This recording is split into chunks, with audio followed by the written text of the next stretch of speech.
So இப்போ நம்ம Jeff, Ananya, Archana, Vashmik, Darshan, Ashwin and நிதினோட பேரண்ட்ஸ் கூட இருக்கோம். சொல்லுங்களேன், ஜெஃபின் கிட்ட சேஞ்சஸ் பார்த்தீங்களா? நிறைய சேஞ்சஸ் பார்த்தீங்க. எவ்வளோ நாளுக்கு அப்புறமா சேஞ்சஸ் தெரிய ஆரம்பிச்சது?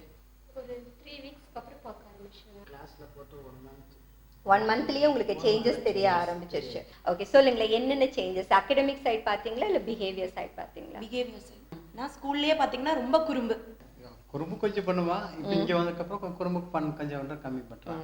டிவி பார்க்கறது கம்மி பண்ணியிருக்கேன் மேம். அப்புறம் படிக்கிறதுக்கு ஈஸியாக இருக்கும் மேம். படிக்கிறது இப்போ பரவாயில்ல. இங்கே சேர்ந்ததுக்கப்புறம் கொஞ்சம் நல்லா படிக்கிறேன். என்ன வித்தியாசம் உங்களுக்கு தெரியுது? வித்தியாசம் அப்படின்னா குறும்பு கொஞ்சம் கம்மியாயிடுச்சு.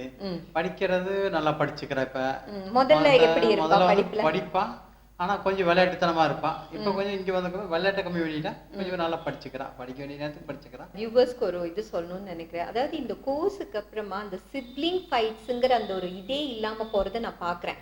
அதாவது தன் கூட பிறப்பு கூட வந்து ரொம்ப பாசமும் அதிக வந்து அக்கறையும் எடுத்துப்பாங்க குழந்தைங்க. இது வந்து நம்ம கவுன்சிலிங்னாலேயோ அட்வைஸ்னாலேயோ கொண்டு வர முடியாது. There is a unique methodology for maintain our mind. So இதுதான் அவங்க சொல்றாங்க. இதுதான் முதல் சேஞ்சா பார்த்தாங்க. அதுக்கு தான் அவங்க கொண்டு வந்து விட்டுருக்காங்க. இப்போ எஸ்ஏ எவ்வளோ நேரம் எடுத்து படிப்பீங்க?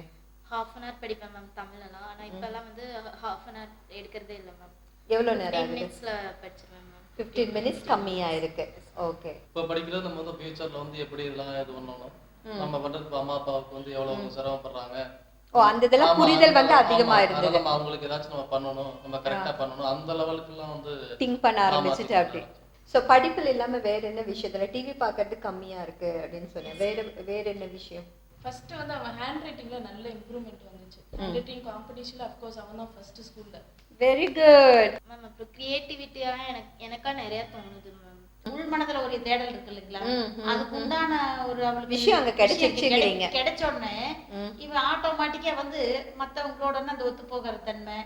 சோ அவங்க ரொம்ப தெளிவா சொல்றாங்க, மனதின் தேடல் நிறைவேறின உடனேயே வந்து அவ ஹாப்பி ஆயிட்டான்னு நான் ஃபீல் பண்றேன். அது ரொம்ப பெரிய விஷயம். நம்ம வந்து வெளியில சில விஷயம் பண்ணுவோம், ஆனா நம்ம மனதின் தேடல் வேறலா இருக்கும். அதே டியா கிளாஸ் போனதுக்கு அப்புறம் நாங்க செகண்ட் மிட்டம் எழுதணும்.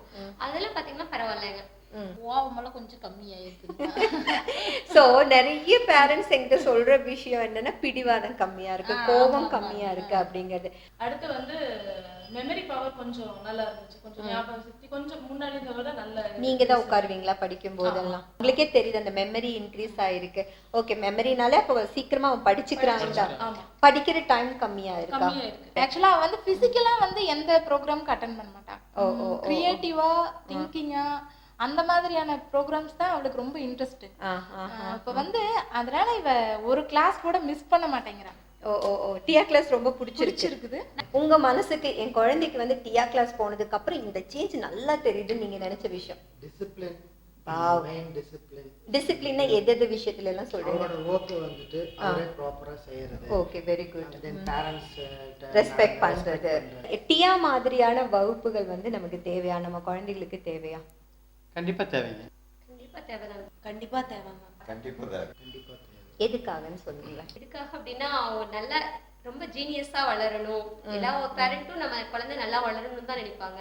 அவங்க ஒரு சிறந்த வழியில போகணும் அப்படின்னா நம்ம தான் அவங்கள பாதுகாப்பா கூட்டிட்டு போகணும். அதாவது ஃபியூச்சர்ல வந்து குழந்தைய நல்லா ஒரு முன்னேற்றத்துக்கு போகணும்னா இந்த மாதிரி இருக்கிறது நல்ல இது. இப்போ வர குழந்தைகளுக்கு வந்துட்டு எல்லாருமே வந்து என்ன பண்றாங்க அப்படின்னா மெயின் வந்து பேரண்ட்ஸ் கிட்ட வந்துட்டு ஏன்னா எல்லா பேரண்ட்ஸும் ஒர்க்குக்கு போயிடுறாங்க, சைல்ட்ஸை கவனிக்கிறது.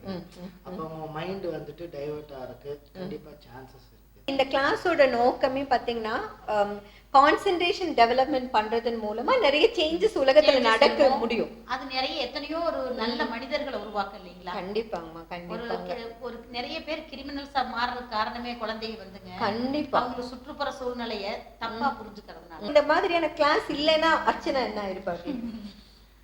நினைச்சே பார்க்க முடியல. நினைச்சே பார்க்க முடியல. என்ன அர்ச்சனா கிட்ட இருந்திருக்கும் நெகட்டிவா? ரொம்ப கோபம் இருந்திருக்கும்.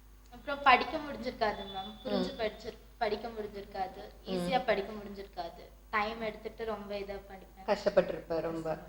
ஸோ இந்த 2 விஷயங்களுக்காக வச்சு டியா வந்தது வந்து பிளெஸ்ஸிங் தான் இல்லையா? ஓகே. ஸோ டியாவோட கிளாஸ்ல நீங்க அவுட் ஆஃப் 100%னா அவுட் ஆஃப் 100க்கு நீங்க எவ்வளவு மார்க் கொடுப்பீங்க? 100 கொடுக்கலாங்க. ஸோ டியா கிளாஸ்ல ஹாப்பியா இருக்கீங்க? அனன்யா ஹாப்பியா?